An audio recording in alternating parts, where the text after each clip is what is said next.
Assalamualaikum warahmatullahi wabarakatuh. Mata kuliah metode perancangan program pertemuan 2, kita mereview tentang algoritma dan pemrograman. Ini pokok bahasanya ya. Jadi program itu adalah solusi dari masalah. Lalu algoritma itu peranannya di mana? Algoritma itu adalah rancangan sebelum program itu dibuat. Apa isinya? Yaitu langkah-langkah yang dibutuhkan untuk menyelesaikan sebuah tugas. Sebuah algoritma harus memiliki input, output, jelas, berakhir, menghasilkan solusi seperti yang diharapkan, dan dapat mengolah input yang diberikan. Ini adalah contoh algoritma. Ini adalah contoh algoritma yang tidak baik. Kenapa? Karena ini akan menghasilkan kalimat bina sarana informatika seharusnya 5 kalimat tetapi lebih dari 5. Tahingga, jumlah tahingga. Jadi kenapa? Karena nilai I diberikan 0, kemudian diseleksi apakah I lebih kecil dari 5, karena 0 lebih kecil dari 5 berarti benar. Maka kalimat bina sarana informatika akan dicetak. Tapi di situ tidak ada perintah untuk mengubah nilai I, sehingga selama-lamanya nilai I adalah 0. Oleh sebab itu, kalimat bina sarana informatika akan ditampilkan dalam jumlah yang tak hingga. Nah, algoritma yang Anda lihat ini adalah algoritma yang ditulis dalam bentuk pseudocode. Yang kedua, algoritma bisa dituliskan dalam bentuk flowchart.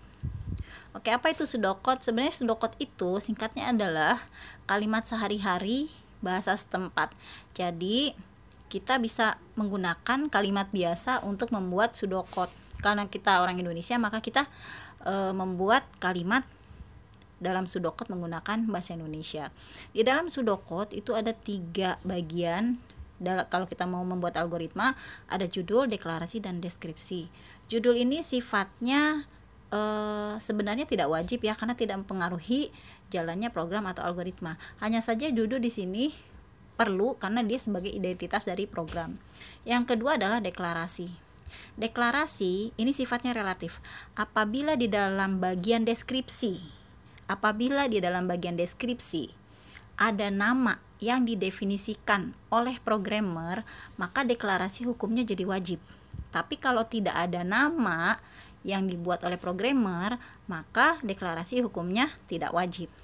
Apa itu deskripsi? Deskripsi inilah yang berisi langkah-langkah penyelesaian masalah. Ini adalah contoh pseudocode. Kemudian yang kedua adalah membuat algoritma dengan flowchart, yaitu menggunakan simbol-simbol. Contohnya adalah ini. Simbol-simbolnya adalah ini, karena Anda sudah belajar mata kuliah logika algoritma di semester sebelumnya.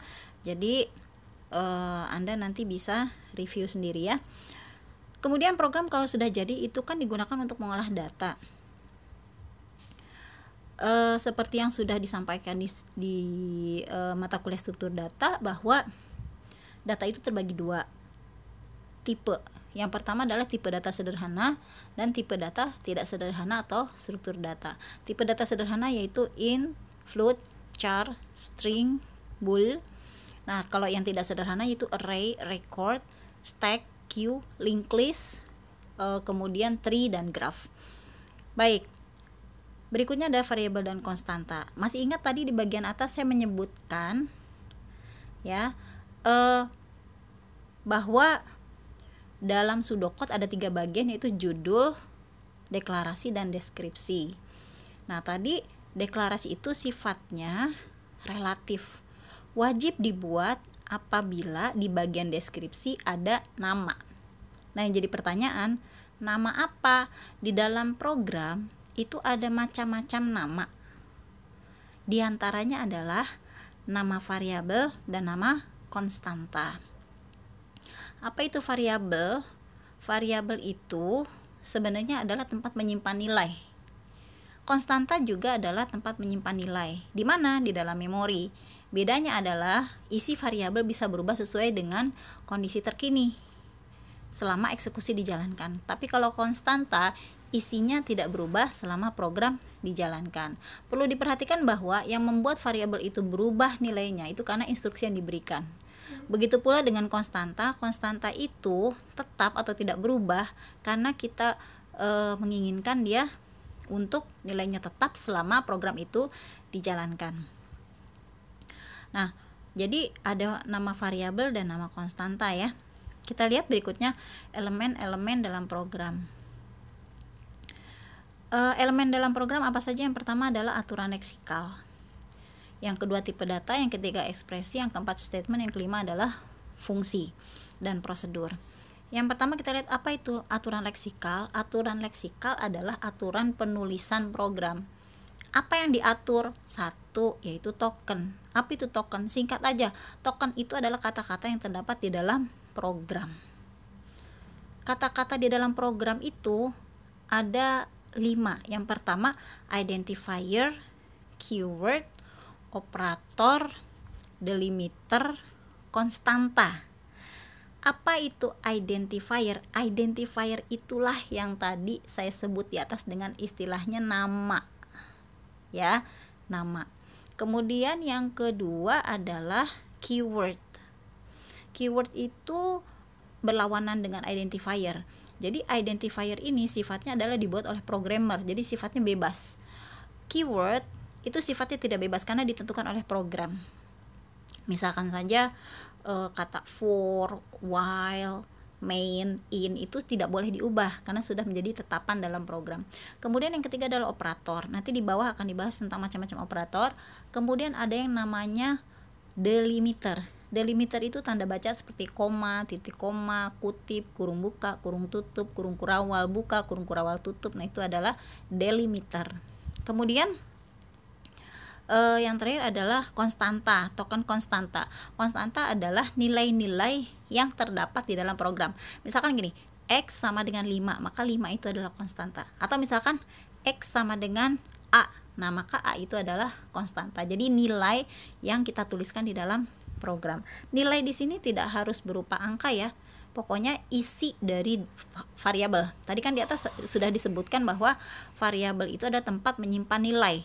Nah, nilai yang tersimpan di variabel itu apabila dituliskan dalam program, maka itulah yang disebut dengan konstanta. Yang kedua, aturan leksikal. Aturan penulisan yang ada pada program adalah penulisan komentar. Komentar ini adalah apa yang ditulis oleh programmer tapi tidak dianggap sebagai bagian dari program.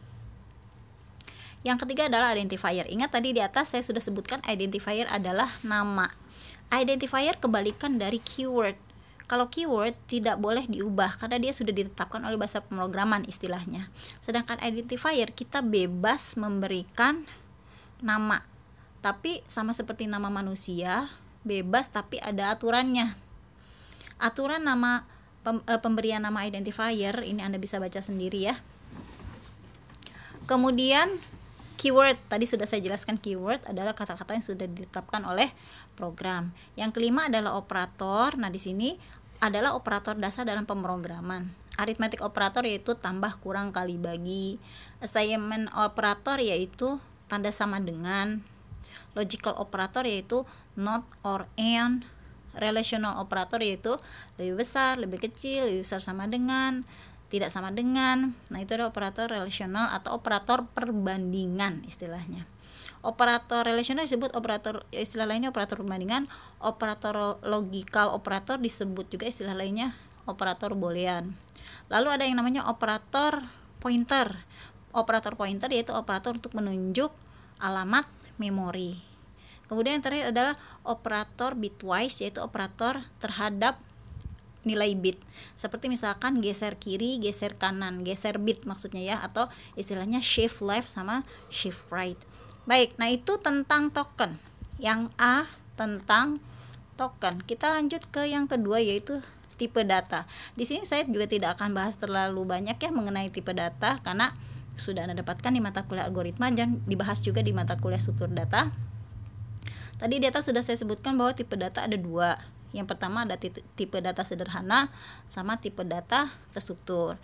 Tipe data sederhana yaitu integer, real, string, bool, char. Nah, integer itu bilangan bulat, tapi variannya banyak.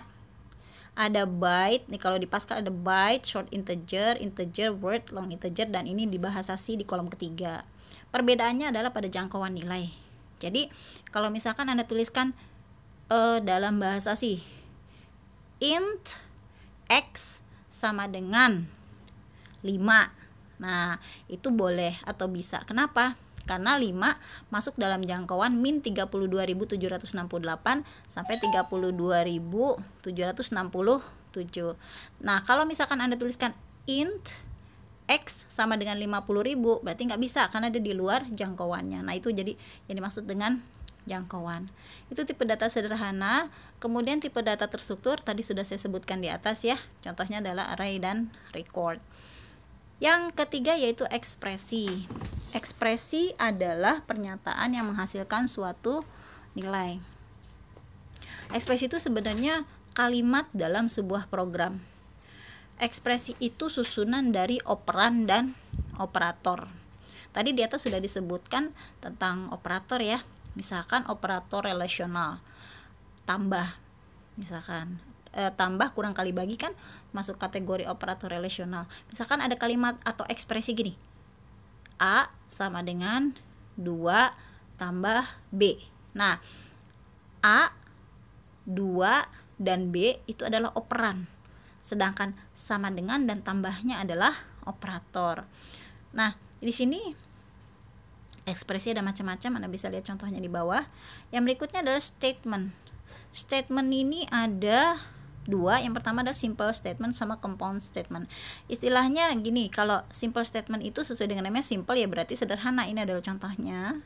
Kemudian compound statement itu apabila di dalamnya terdapat struktur program. Struktur program kan ada 3.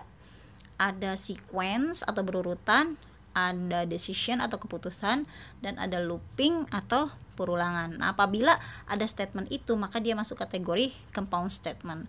Yang terakhir adalah prosedur ya. Prosedur di sini, function dan prosedur itu apa?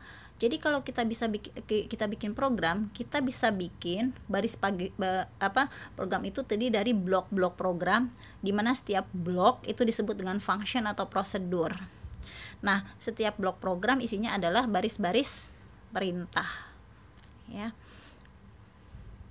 Baik, itu saja mengenai mata kuliah metode perancangan sistem, metode perancangan program. Assalamualaikum warahmatullahi wabarakatuh.